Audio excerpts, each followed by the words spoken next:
Okay. I mean, we have to behave. Well, I mean, you know, I'm going to send this out to everybody, so. Well, just show them what a fun group we are. Absolutely. So yeah, if you could have that baby, that would be awesome. Remember, my goal is to get through this, and then I'm good. All right, I'm going to mute myself, and it looks like it's just now turned 2 o'clock. So if all the other participants, if you're not speaking, if you could please mute yourself as well, I would appreciate it. Okay, do you want me to go ahead with the introduction? Okay, well, and I think most of you all know this is Emily Fusiek, and she was in the BSN to DNP program with specialization in the PMP program. And her project was evaluating the effectiveness of an HPV educational session on healthcare providers' vaccine recommendation practices. I will say Emily worked really hard, and you know, to lose half your data due to a pandemic, who would have thought? So, but Emily, I'm going to go ahead and mute and let you take over. Okay. So good afternoon. Thank you all for logging in and listening to my presentation. If you weren't here earlier, it's storming outside, so you might hear some thunder, but hopefully we don't lose internet. Again, like Jenny said, my name's Emily. I hopefully where is the, I need to plug this in. Hopefully we'll be a PNP here shortly. But my presentation again was looking at the effectiveness of an educational session on HPV and healthcare providers' vaccine practices. So just wanted to start with introducing the committee. So I had two committee co-chairs, Dr. Jenny Coddington and Dr. Diane Hounds, and then my other committee member was Dr. Meg Sorg. I also worked very closely with the statistical consultant through Purdue, Dr. Ju Chang, and she was great. She helped tremendously, so I wanted to give her a little shout out as well. So I wanted to start with the problem that this project looked at. So in the United States in 2020, there is the recommendation of about 13,800 new cases of cervical cancer diagnoses, and 91% of those are caused by the HPV vaccine, the HPV virus. So it's really important that we focus on prevention of HPV, and about 4,290 women will die in 2020 from cervical cancer. In Indiana, the data from 2011 to 2015 showed that there's about 262 new cases of cervical cancer every year and about 89 deaths as well. So you can see that cervical cancer is really something that is very prevalent in not only, of course, women, but there's other things that HPV can cause in men as well. But that's the current problem that hopefully we can focus on I was able to focus on for the project. So a little bit of background on the HPV vaccine.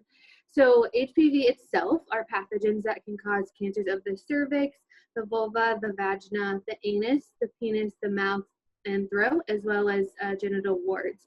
For women, cervical cancer is the most common with HPV. And then for men, it's actually oropharyngeal cancer. And this actually has a much higher prevalence than cervical cancer. So we are seeing HPV affect men more than women now. So in 2006, a 2-dose vaccine was created, and the purpose of this was to target the most common types of cancer in HPV, and that was only out for young adolescent females in 2006. It is now effective in both males and females, and we recommend the vaccine be given both in males and females. 3 vaccines have been licensed in Indiana right now, or in the United States. Right now, the 9-valent HPV is the one that is being given out. As far as recommended vaccine ages, if you get it between 9 to 15 years of age, you'll get a 2-dose series with at least 6 months in between. And if you get it 15 and up, you'll receive a 3-dose series, and that's actually given over a 6-month period. Interestingly enough, the HPV vaccine is actually approved up to age 45 now. That's more for catch-up and for those that are at high risk, but it is, you can now get it up to age 45 as well. So a little bit of background on where we are with vaccine rates. So we are very low with our vaccine rates for the HPV vaccine compared to other adolescent vaccines. At the age of 11, you normally recommend 3 different vaccines. Normally you recommend the tetanus vaccine, the meningitis vaccine, and then the HPV vaccine.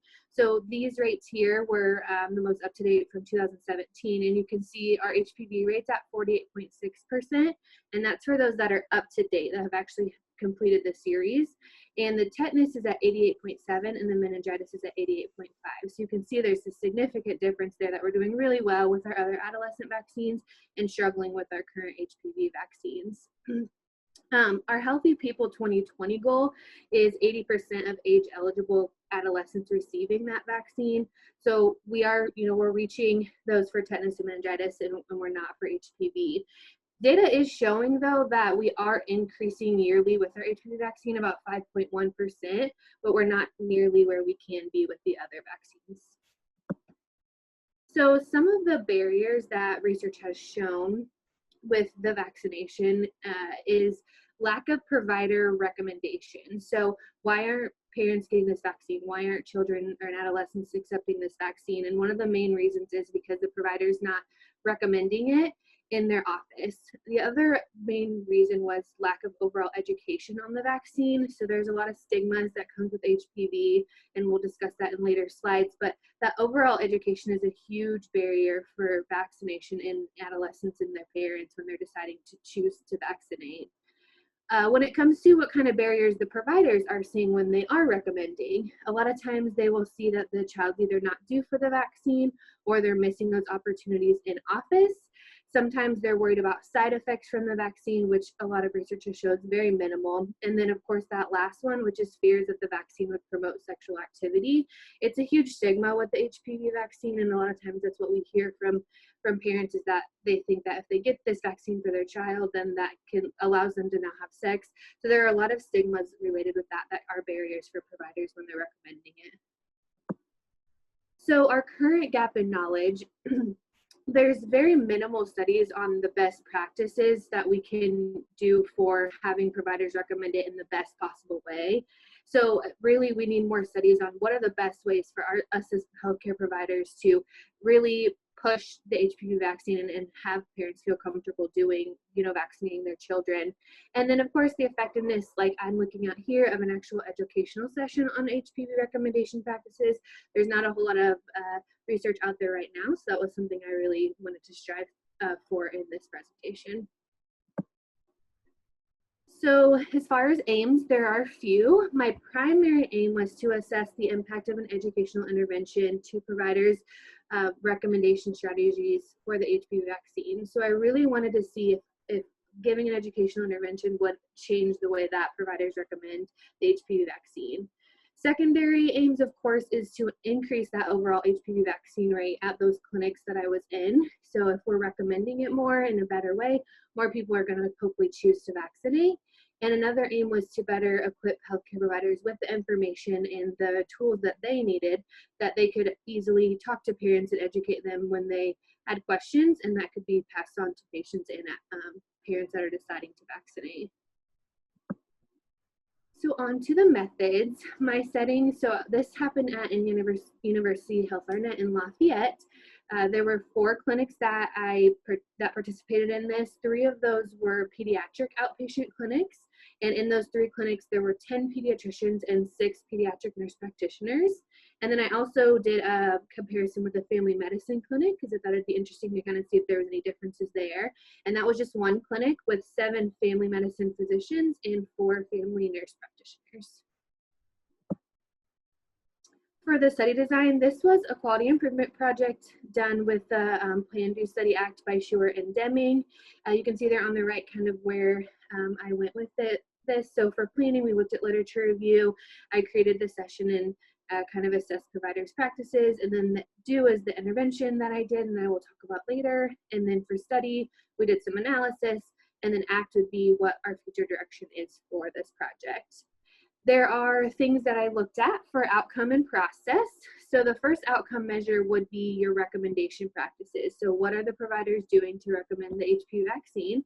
And for that, we used a provider pre and post survey. And then the second outcome measure is the actual overall vaccine rates in the clinics. And those were collected from January of 2019 to March of 2020. For my process measures, I wanted to look at the vaccine receipt? So were parents and adolescents actually getting the vaccine in office, and were they getting recommendations from the providers like they said they were in their survey? And so with that, I used a parental survey that was passed out in office. So my inclusion and exclusion criteria for the provider survey, they were included if they were an MD or an NP at the clinics. They had to work in one of the 4 clinics that we used, and they had to be in pediatric or family medicine. They also had to see children aged 9 to 21 years of age, because that's the age range that we use, and they had to be able to speak English so they could understand the intervention and also anything else that went along with the project. For exclusion, if they weren't an MD or an NP, they were excluded. If they weren't in the family medicine or pediatric department, they were also included. And then if they didn't see that age range of 9 to 21 years of age.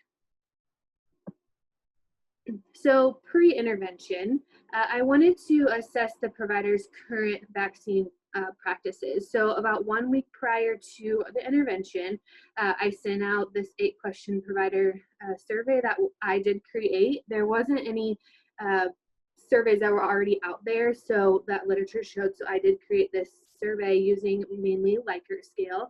The first 2 questions there obviously weren't Likert scale. They just asked the role and how many years, but the rest of them did look at used a Likert scale of 0 to 10, and it was on an online survey that they got sent out. And then I also gave this to them right before the intervention if they weren't able to fill it out online. And then I also collected the 2019 rates for both departments right before the intervention, so I would have those to compare post-intervention. My intervention was a 20-minute educational PowerPoint, and this was based off of something the CDC had already put out, and it was titled "You Are the Key to HPV Cancer Prevention." So I used that PowerPoint and kind of just added, what would be important to the providers that I was presenting to.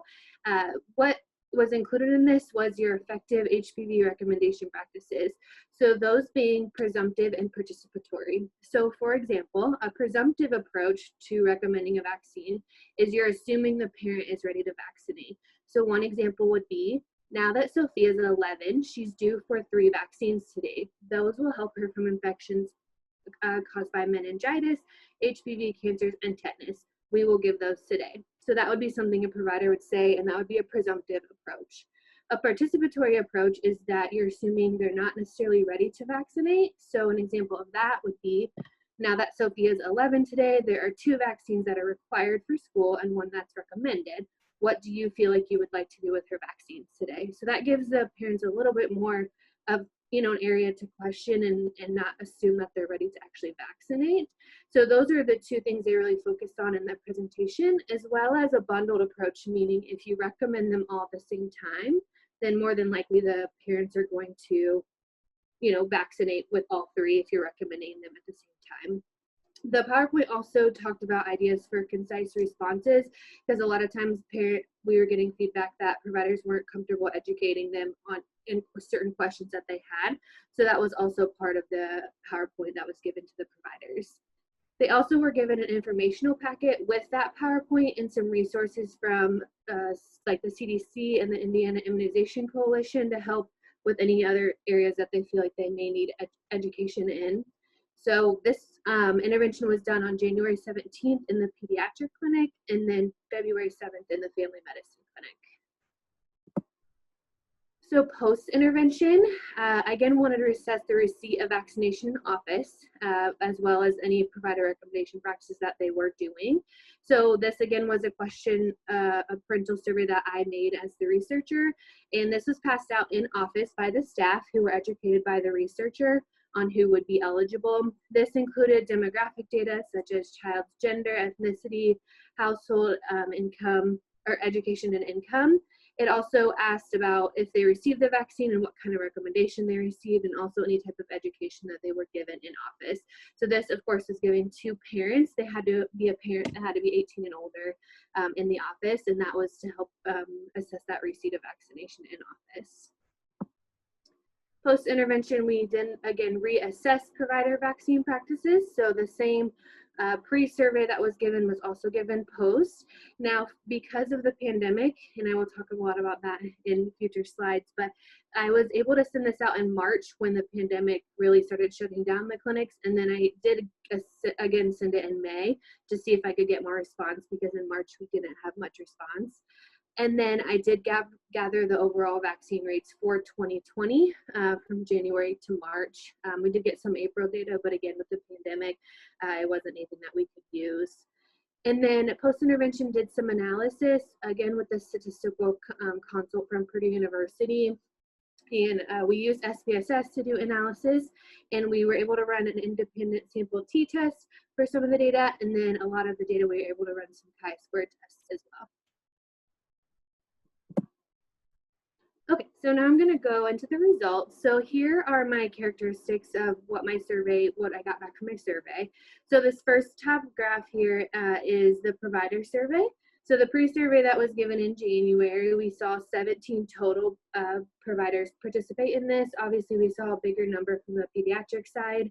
And then in the post-survey, again, it was given March and May. We actually saw a higher number of 22 people participate. It was pretty even. We saw a little bit more pediatric nurse practitioners participate than the first time. But total, we had 17 pre and then 22 post. And then for the parental survey, 66 were handed out and 34 were returned. So that's a pretty small number, but again, it was up to the staff in the office to pass those out. So there may have been some inconsistencies there. So the first outcome measure was looking at provider vaccine recommendation practices. And overall, the data showed that the practices remained unchanged from pre to post survey. However, we did see a higher comfort level that was reported post-intervention in providers answering questions to patients and parents about the HPV vaccine. So we did see that change in the data.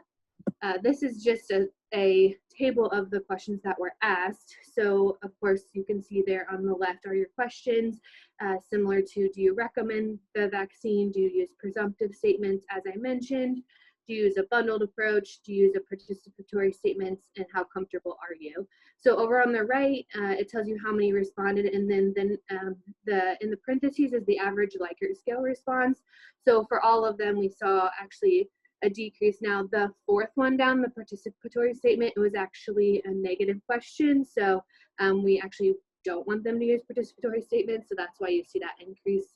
And then, of course, there at the bottom where the green is, that's the one where we saw an increase from 9.1 to 9.3, with the providers feeling comfortable answering the questions. The second outcome measure is the actual HPV vaccine rates, and this is where we actually saw some statistical significance in our data. So on the left, you're going to see January, February, and March. You can compare in this table the monthly from 2019 to 2020. So you can see in bold from the black to the green for all 3 months for peds, we saw an increase from January 2019 to 2020 from 7.1 to 13.9. For February 2019 to 2020, we saw 8.6 to 14.5. And then in March of 2019 and 2020 for peds, we saw from 6% to 11.7%. We also did see 1 month in the family medicine department that went from 1.3 to 7.1. That also may be due to sample size, but I also didn't do my intervention until February, so January we can't include for the family medicine department. We also saw statistical significance when running the independent t-test at the 5% level for from monthly data from 2019 to 2020. And then if you look from month to month where the yellow arrow is from January to February, there was actual jump in pediatrics from 13.9 to 14.5. So overall, we did see, even though my data was cut short in the 3 months that I was able to do this, we did see some statistical significance with the actual rates of children that were receiving the vaccine. We then compared the monthly data to the yearly data. So the dotted line in the middle, that is the pediatric average for 2019, and that was 7.9%. So you can see January, February, and March were all significantly above that 7.9%. So we did see a much a big increase for the pediatric department compared to their 2019 average, which is also great to see. We did see the opposite in family medicine. So their 2019 average was 8.5%. And again, I didn't do their intervention till February, so January wouldn't be included, but both February and March were below that 8.5% average for the 2019 rate. So we did not see a whole lot of change in family medicine, but we did see quite a bit of change in the pediatric department. My process measure was, again, the parental survey. And again, this was to look at to see if what the providers were telling me in their survey or what was really going on in the office. So the process measure did show some validity in provider recommendation practices, and showing that 71.4% of surveys reported the child receiving it in office, 82.9% did receive an actual recommendation in the office, and 60% reported getting some type of oral form of communication and education, which is really what we were hoping for with providers.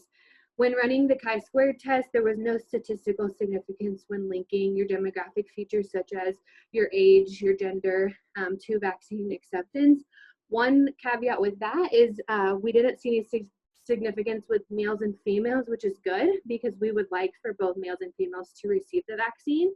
So the fact that we didn't see that significance shows us that both parents of males and females are willing to vaccinate, and that is one big step that we've been trying to take with HPV vaccine, receipt of vaccine.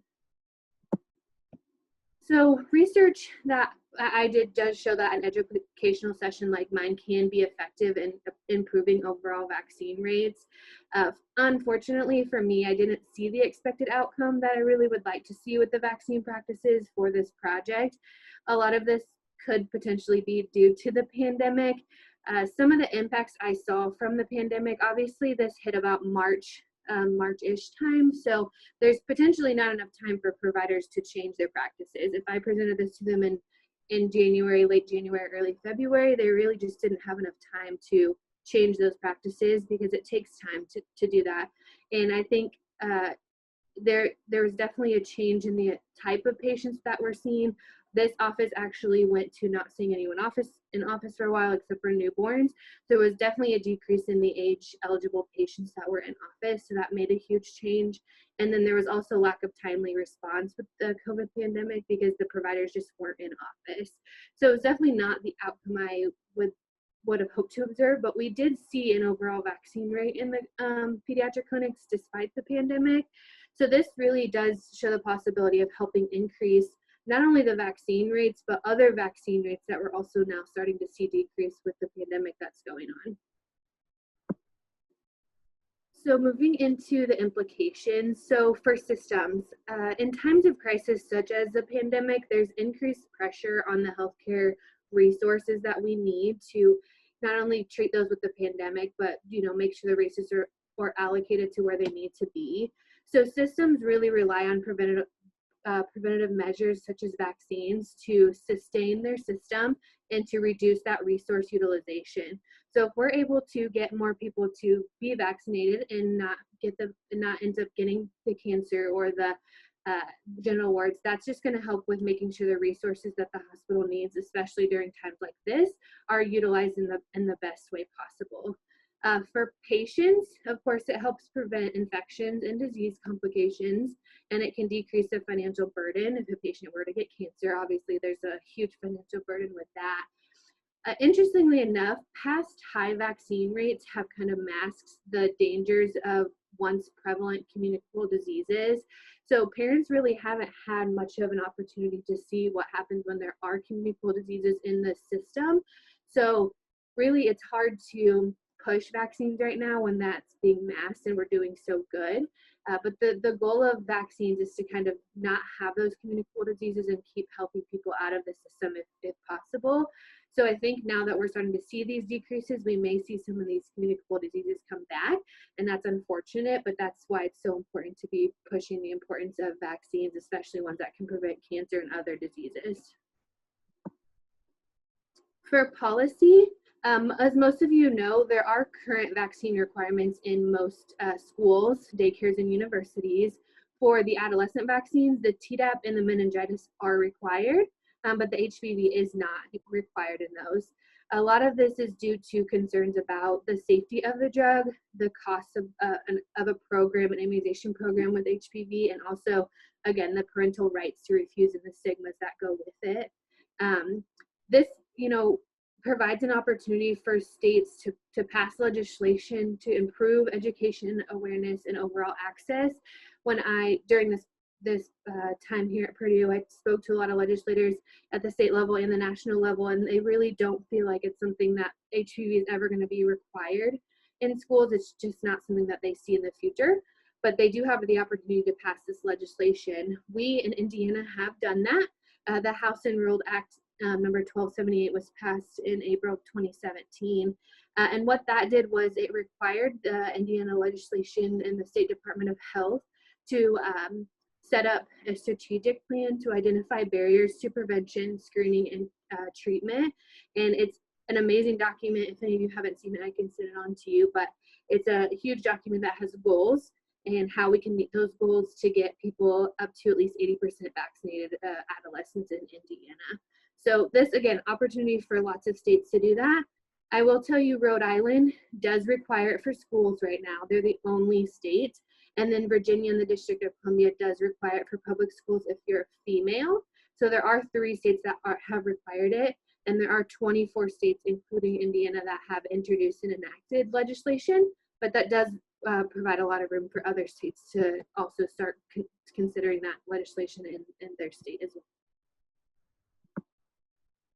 For economics, the cost effectiveness can be really difficult to assess. And this is mainly due to factors such as the production cost. So how much does it cost to make the vaccine, the coverage of the vaccine. So once you receive the vaccine, how much does it cover, the impact that the vaccine can make, and then like a discounting rate as well. This being said, over the 10 years that the vaccine has kind of been evolved, there's been numerous studies, modeling studies that have shown that the HPV vaccine is an efficient use of public health resources, and it can yield substantial reduction in HPV-associated disease. And like I said, we're seeing it a lot more in males with the oral cancer and the genital warts as well. I did include a table at the bottom, sorry, and it goes from, of course, females originally what we only vaccinated for was females, and we saw about 5,000 to 30,000 quality adjusted life years gained. And then once we moved to doing males and females, we saw a significant increase there. You can also see in that table that the 9-valent, which is the one that we do cover now, that covers more strands than the 4, there's not any adjustment in quality adjusted life years, but there is a cost savings seen with that. So if we can get more people vaccinated with the 9-valent, which is the only one that is available right now, we are seeing cost savings with that as well. So I think the biggest impact that this project can make is in the practice section, because healthcare providers are at the front lines of these preventative measures such as vaccines. So it's really important to try to figure out what successful vaccine recommendation practices are and how we can disseminate these to all providers that are, in the front lines of talking to these patients that can get this vaccine. As far as the COVID-19 pandemic and how this might impact future things with the vaccine, so a lot of well visits are being canceled, especially the older ones right now, and that's when you do vaccinate for this. So it's really important that not only providers, but systems and everyone else looks into ways to educate patients on still vaccinating their children, because we're seeing a huge decrease in vaccines. But educational sessions can be a great reminder for both providers and, even passing them on to parents and adolescents about how important it is to vaccinate and what it can mean if you don't vaccinate.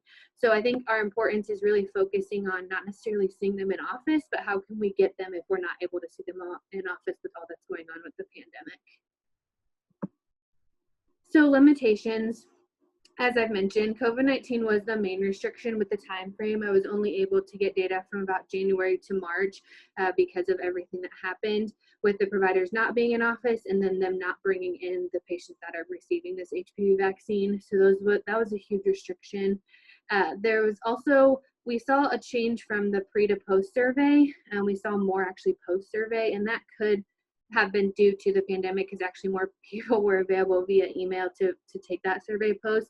So that could have changed some of the data as well, because we did have more response with the post survey. It was also a pretty small convenient sample. So if future studies are able to increase their sample size, we might be able to generalize this to other populations, but more diverse populations or larger pediatric clinics may not be able to use this type of sample. And then there was the confounding variable of time of year. So because we didn't have a control group with this project, it's hard to know if the statistical significance is due to my intervention or just the time of the year being January to March. Maybe there was more patients coming in during that time of year for their physical or whatever that may be. I will tell you at IURNet, most of the time physical season peaks between in the summer months of like June to August. So that is something that I just know from that clinic, but there is that confounding variable of time of year. So future studies potentially could look at that and include a control group to see if they could confound for that variable. So where do we go in the future? So of course, there's current challenges in overall vaccine rates due to the pandemic. This article here is from the New York Times, and it showed that the HPV vaccine dropped 73% from February 16 to April 5th because of the pandemic. And the MMR dropped 50%, and the DTaP is 42%. And those are very important vaccines for children. So we're obviously seeing these current challenges. So continuing to spread these educational sessions and including other vaccines and the importance of those in these, not just the HPV vaccine, is something we could definitely continue to do. For future studies, again, just looking at provider effective interventions, some things that have been brought up is potentially doing an educational session yearly as part of competencies for providers, and also EMR reminders of, hey, they're due for the vaccine, let's make sure we educate them and recommend it to them. And then, of course, an experimental design with possible control groups to eliminate those confounding variables may be something that's interesting in the future to see if really this educational session was statistically significant. So in conclusion, again, this is a great framework for future studies to evaluate the effectiveness of an intervention on an overall vaccine practices with more time and a larger sample size.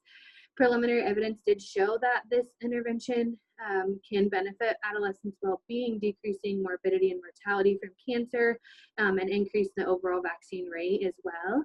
And then, like I said, there's a possibility for sustainability of all vaccines, not just the HPV vaccine, but doing something similar to this with all vaccines. So there is that possibility of sustaining the healthcare system and making sure that our resources are being utilized to the best possible potential that we possibly can be. So I just wanted to, at the end, say thank you to my committee for continuing to guide me through this journey that I took. Thank you to all the faculty. I've been at Purdue for quite a while now. I took a little bit of a break, but getting my undergrad and my grad and now my doctorate has been amazing. So all of the faculty that have helped me along the way has been great. And then, of course, to my family for being the support, especially here towards the end with having a baby. So I just want to thank them for supporting me through the last 3 years of grad school.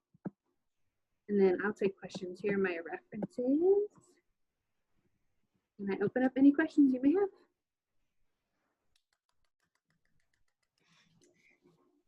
Thank you, Emily. That was very good. I think we'll start with the committee first with questions. So, and then we'll throw it out to everybody else to ask you questions. So, Meg or Diane, if you guys want to start, and we'll ask those questions first, and then throw it out to everybody else. Great job, Emily. My first question is, this is always a process. QI is always a process. Kind of taking a step back, you're at a point right now where you're able to kind of reflect. What would you do differently, if anything, with this project at all?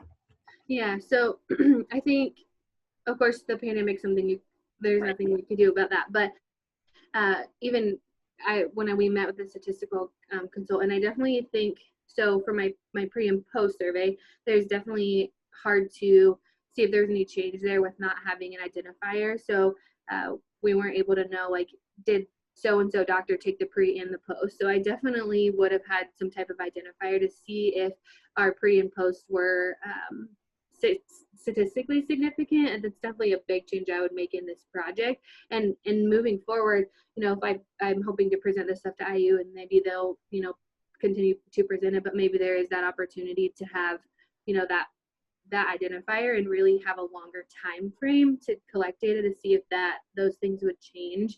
The other thing is provider recommendation is one of the biggest things that we see as a barrier, but also what are other factors? So one of the questions I did ask, didn't mention a whole lot about, was does someone else recommend it before you get in the room? So looking into other factors of, if an MA is saying something about it before the provider even gets in the room, is that going to change the way that if the parent really wants to vaccinate? Because if they're like, oh, I don't vaccinate, that might make a huge difference. So I really think that looking into other factors, not just the provider part of it, but also the team approach, which is a suggestion that a lot of people have when it comes to recommending vaccines, that would be a next step to kind of take. But I think that the biggest thing was just with the way that the surveys and everything were set up, trying to have that pre-post, and then also maybe like a control group to look back to see if one that didn't get the intervention, to see if they changed any as well during that time frame. Great, thank you. I absolutely agree that team approach is key. My first question for you is purely out of curiosity. I didn't realize that Rhode Island had, that there were states at all that had mandated the HPV vaccine. Did you read anything or see anything that about the response? What's been the public response to that? Yeah, so actually when that came out, it caused a huge, and it was during one of the elections. I can't think of it now, but it was around the time of an election. So it brought up a lot of talk in the elections about how can we make parents choose to this vaccine when there's all these stigmas with it. So it did cause a lot of talk in the media and those type of things. It did put out a lot of bad media as well. So there was a lot of focus on communication with providers and how do we really get them the information that is important, that they need to know about this vaccine and the importance of it. But I think once that came out, that was the reason why a lot of legislators are saying it's not going to be something that a lot of other states are going to do, because there was so much backlash on it. But yeah, Rhode Island is required for school for both, and then Virginia and District of Columbia, it's required for school for just females, which I feel like probably caused a little bit more of an uproar than both. But yeah, it definitely caused talk, and I think that's a big reason why we won't see it in other states. I think that making that mandatory, at least this is just my personal opinion, but would go a long way to, destigmatize it a little bit. My other question for you is, you are about to be a practicing PNP, which is really, really exciting.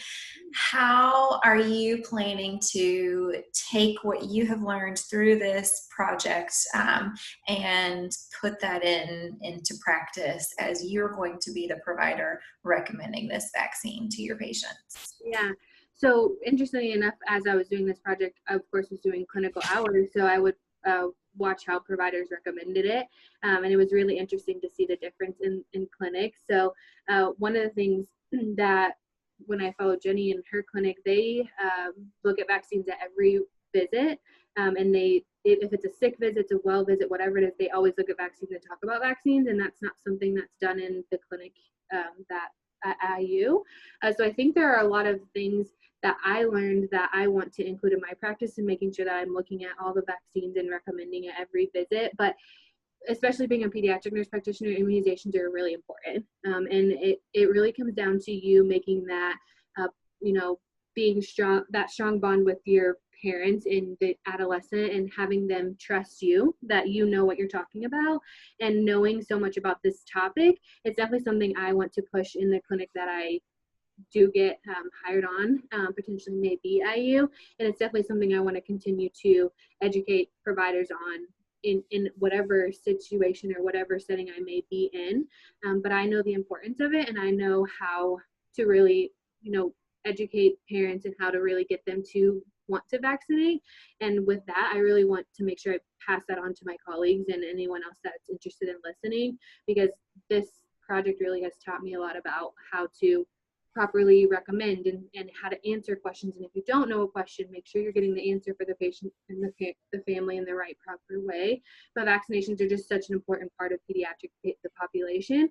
So I really hope to take this project and really, make sure that what I did is important in my practice, and I'm giving it to others as well, because I think this hard work is important to pass on to others. So I really am grateful for this opportunity, and also seeing the different ways that providers that I have followed have done it, and also just talking to them about how, my research has shown this. And really they were very, like, they took that data and they were like, that's amazing. They haven't heard those type of things. So to be able to have this background and to share that with others is really something I want to do in my future practice. Great, thanks.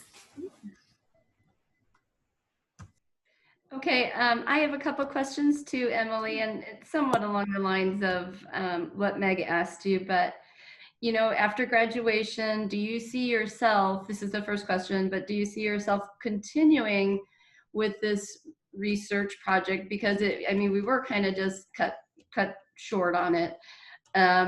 And if so, how, I guess it combines really what you said to Diane and Meg, but then how would you approach that? Yeah, so definitely, I want to pass this along. So my goal is to meet with the IU higher ups, and then also the 2 managers from the department, and just kind of go over the data that I did see. But my ultimate goal would be just to continue this, basically start a whole new PDSA cycle, which a lot of times in quality improvement, you do see multiple cycles before you see any improvement. So my ultimate goal would be to disseminate this not only to other departments at IU or wherever I am, but also continue in the departments that I've already started with, because I had a great response from them. I would like to, like I said, to add a control group potentially and get some data to see if that really what I did and what I was going for was significant, because I think that was kind of our question the whole time with only having that short period of time. But unfortunately with the pandemic, I don't know what the future looks like for all the clinics. I know the IU clinic's starting to get back to normal, but they really aren't seeing a whole lot of those adolescent patients right now still.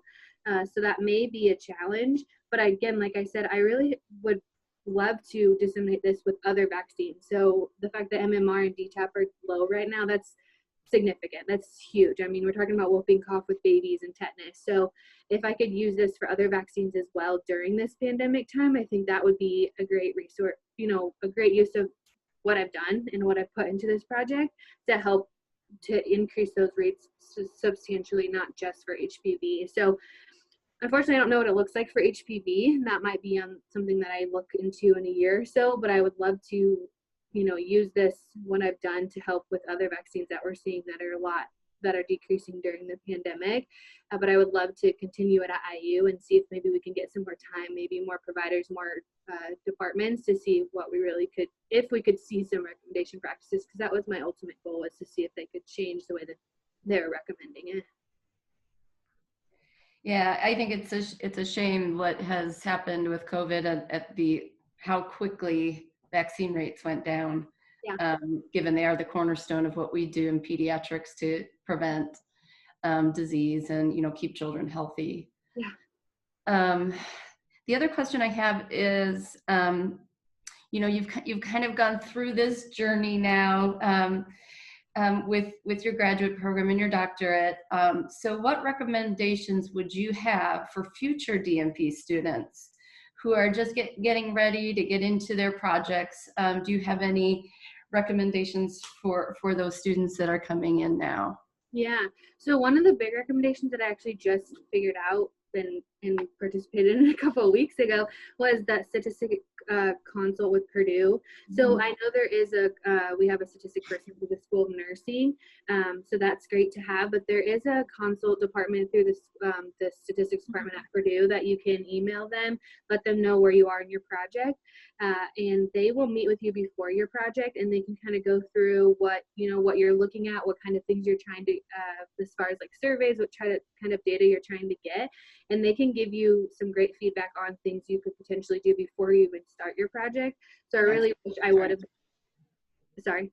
I was just agreeing. Before actually starting. I really wish I would have done that before, because when I met with them post everything. They said it would have been nice to have this and this, and I could totally see why they're talking about that now. So being someone that was brand new, not brand new to a big research project, but something that I'm not familiar with, that was a great resource. So I would definitely recommend them reaching out to them before their project, because they gave great feedback.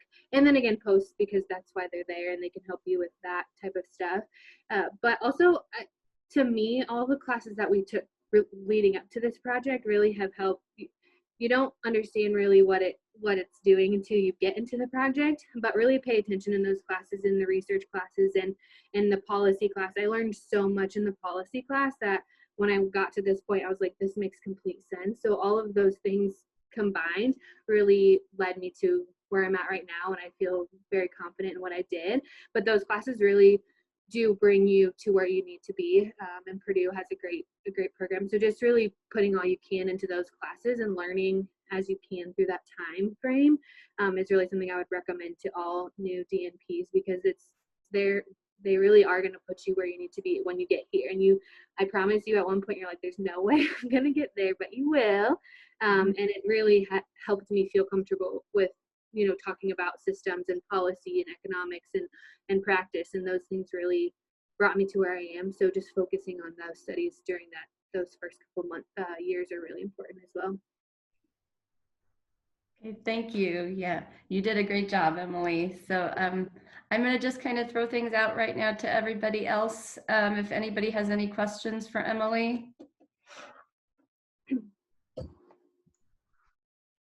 Emily, nice job. Really well done and congratulations. So thank you for the work, and also the work that you brought them to the IU clinics. It's important work. We look at the vaccination data every month at Acute Care Quality Safety, and so we do keep an eye on those trends. And so you're right, that's really worrisome that with COVID-19, something that important has dropped off of the radar for parents. So I don't know what we need to do to fix that. I don't know if we need more public service announcements, but thank you for that work and looking into that. And really excellent presentation. So I did have a question. Did you find any differences in the providers between age of the provider or type of provider, whether it be a nurse practitioner or a pediatric doctor or a family doctor, in their success with getting parents to agree to vaccinate? Yes, Was thank one you. a little more successful, or was there an age group that tended to have better luck at this? Yeah, so thank you for bringing that up. That's something I totally forgot to mention, but there wasn't a whole, the data that I got for the HPV vaccine rates was by provider. So we did see for the pediatric MDs, they did see an increase, and then the pediatric NPs, we actually saw a decrease in. As far as the family medicine, it was hard to look at that data just because the NPs only saw like 2 or 3 patients. So that was something that was of interest at the beginning of this project, that I wanted to see if there was a difference, but really the only main difference we saw was the pediatric MDs saw an increase in overall rates, and then the NPs saw a decrease. Now, why that is, it could just be the type of patients that the NDs and NPs are seeing. I know at IU, the way that they kind of do it is one time they see the MD and then the next time they see the NP. So there is a pretty even split with the type of patients that the NPs see, but that could be that 11-year well child is one that they see the provider for more, because there's definitely, providers seem to see more patients. But no, that is definitely something that we wanted to look into at the beginning of this, and we just didn't get that data for that. As far as the actual surveys that we saw, there was no statistical significance between if for the parent surveys, they asked what provider they saw in office. There wasn't any significance in the NPs recommended it more than the MDs, or they received the vaccine more because they saw a provider and an NP. So there wasn't any statistical significance there, but it's definitely something I could definitely try to get more data on and include more for future projects, definitely. Great, thank you. And did you see any differences between parents, maybe their educational level or level? Yeah, no, unfortunately, no, because I think that was due to the sample size of only having the 34 responded, but running the chi-square test, there wasn't any statistical significance with those that had a higher income, ethnicity. The only good thing, like I said, is we saw that both males and females were getting vaccinated, which is good because that's what we want. If we would have saw statistical significance towards males or females, then that would be obviously something we would be concerned about. But no, with the limited data I had, we didn't see any differences with any type of income or gender or ethnicity or anything like that. I wish I would have. Hopefully, if I were able to get more time-wise, I think we might have. But yeah, there just wasn't with the data that I had time-wise. Thank you, Laura, for your question. Yeah, thank you. Okay, any other questions? Now, this is not a question, but this is Nancy, and I just wanted to say great job, Emily. And look on that baby. Thank you for all the guidance through the 2 years. Thank you for all your help. You're welcome. Okay, if there's no more questions for Emily, I think, Rianne, were you going to put us out into like the committee out into a separate Breakout room. Yeah, breakout Yes. room. Okay. So what will happen now is I will select for the committee to go into a breakout room, and then everyone else will stay behind, or you're welcome to leave. I will ask that everybody else leave before the committee comes back to give their decision to Emily. So I'll go ahead and set up the breakout rooms. So we'll do Diane, Jennifer, and Meg. All right, so you should receive an invitation. Okay. And then you can come back when you're done. Do you see yours, Jenny? Yep, okay, perfect. All right, so they are going to talk about your presentation and they'll come back. Nice job. Thank you. I made it. No baby. And Good job, the power. Emily. The power stayed. And the power stayed on and no baby. That was my goal for all of us. Yeah, Elizabeth, that's quite a different view of you right now. I know. She's like, I'm I putting just my like hair up switched out right away. Yeah. Not quite as professional right now, See what happens when they become a doctor? They just Yeah. go crazy. right? Exactly. No, she's like done. She's already passed her exam. Like this girl is. She's Oh my done. goodness. And I've Yeah. already sent your form to the grad school. Yeah. I mean, Oh, really? Wow, Yeah. that's fast. you are Everyone's signed officially- off, so you're good. Well, congratulations to both of you. Thank you. Thanks, Dr. Edwards. Bye-bye. Bye. Bye. I'll sign off now, too. Bye. Good luck, Emily. You did great. Bye. All right. See ya. And then there were 3. It's Are nice. you ready for a to- nap, Dr. Gallegos? I was gonna say, the last time I saw you, we were at Panera or something, I think. Panera. That was a little while ago. It was before all this craziness happened. So you're moving here to West Lafayette? I am. I arrive. I move into the apartment because we haven't been able to sell our house, so my wife's staying back to pay our California mortgage. Yeah, that's not fun. And so my son and I, we rented a short-term lease apartment there in Lafayette. So we'll be arriving before August. Well, around August 1st. We have to move in August 3rd. How old's your son? He's 7. So where's he gonna go to? Is he gonna go to West Lafayette or what school? That's a good question. I reached out to, we intend to purchase a home in West Lafayette. However, I reached out to the Tippecanoe, the district. Yeah. And they haven't returned any emails or calls because I have specific questions about that since, you know, we're hoping that it'll be short term enough that we'll be able to purchase a home fairly quickly. But, you know, with the address being in Lafayette, because that's where I actually got the apartment. It's downtown Lafayette, the Mark Apartments. I don't know if you're familiar with those. So I don't know if they're going to force us to put him in a school there. And then if we get a house in West Lafayette, switch him out. I had the same situation. We were looking at possibly moving into a different school district, and there's a form you can fill out, and it allows you to start in that school district that you anticipate moving into. Okay, because as Rhiannon and I had talked previously, I'm hoping that we'll get a house in the Klondike Elementary School area. Okay, yeah. So I don't know Yeah. what happens if you don't. Like, I'm sure you have to follow up with them and stuff, but. I'm Yeah, I'm on the south side. My husband teaches for TSC on the south side. He's a fifth grade teacher. So, but yeah, west side's definitely good school district. Lots of we thought about moving over there once we move. Well, it'd still be TSC, just Klondike, Well, true. Okay, yeah. right. which is a really good school. Yeah, that's.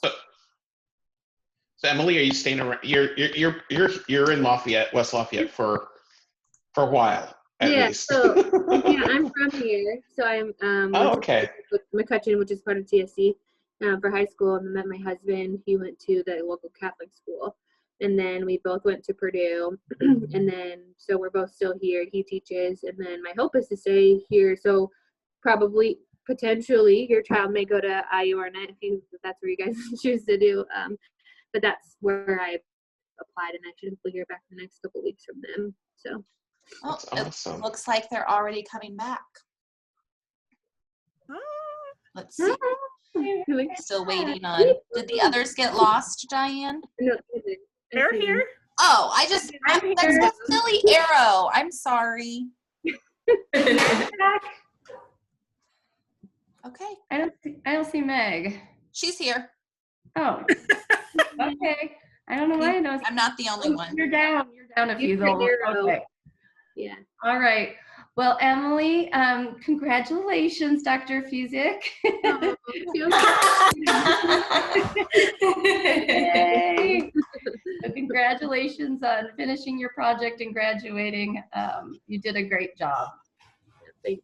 It's been a long time coming. I keep telling my husband today, I was like, I kept telling myself, like, when this day comes, like, I don't know what I'm going to do with my life. Like, I don't know how many school, I don't know. You're going to go to the library. You're going to get a good book that has nothing to do with nursing, nothing to do with healthcare, and you're going to read for a little bit. Well, she's gonna snuggle a newborn too. My husband said that we're going to have this baby tonight. He's like, you're going to forget today. Have this baby tomorrow.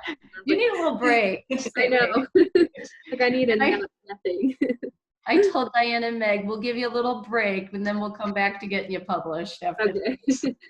I sent out. Well, I think Meg just sent her part of her edits back too. So I mean, it's all right.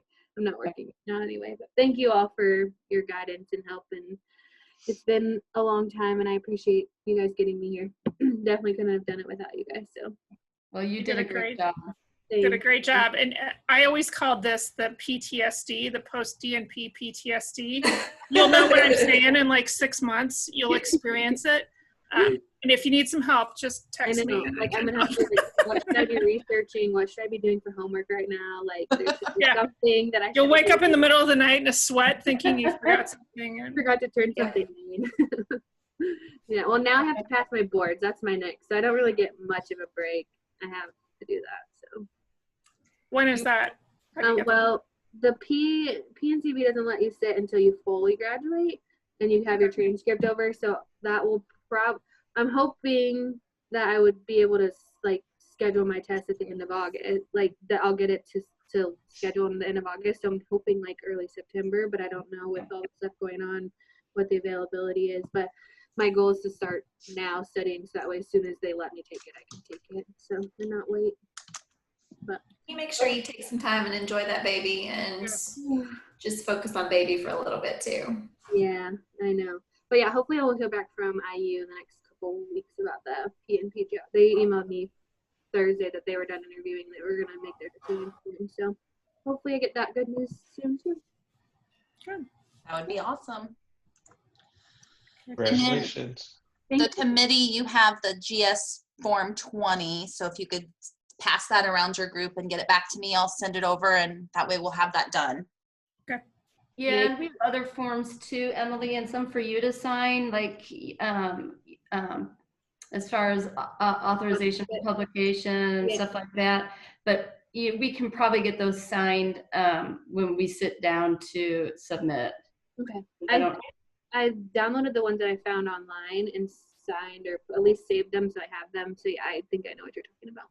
And then there's one that we all have to sign that says that we all agree that it's ready to go for publication too. So yep, we can either pass those around in email or you know, whatever. But we'll get those signed and put in your file.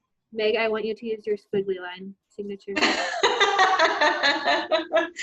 So when my oldest was learning to write his name in cursive, he looked at my signature and he goes, "Is that really your name in cursive?" And I said, yep, can you see it? It says my whole name right there, my squiggly line. I just want your comment. I take it that's your squiggly line signature. Yeah. All right.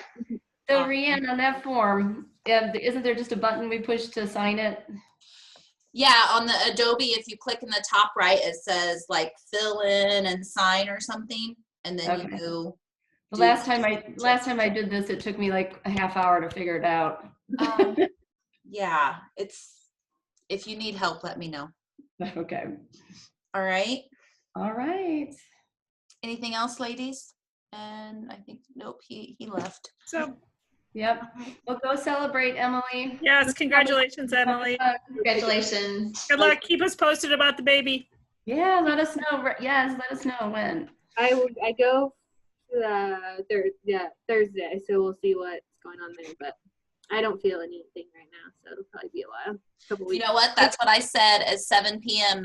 Then my water broke at 11:30. Jenny, I text Lauren. She's due this week. I know she is. Yes. She's due Friday, and she's going to the doctor today. So I wonder. I should message her and see how it went. But she said she went 41 weeks with her son, so she thinks she'll go later with him. Lauren Emma? Yeah, she's Yeah. due Friday. I didn't know she was pregnant. Yeah, she's due Friday. Yep. Awesome. We're really close. But she took her board as soon as she could, so she could be done and enjoy baby. I was like, that would be nice to do. Yeah, she took really quick as soon as she as did. soon as she could. Thank you all again. Have a great rest of your summer. I'll see you all again sometime. Yeah. Yes. Congrats, Emily. Here. Bye, guys. Congratulations, Emily.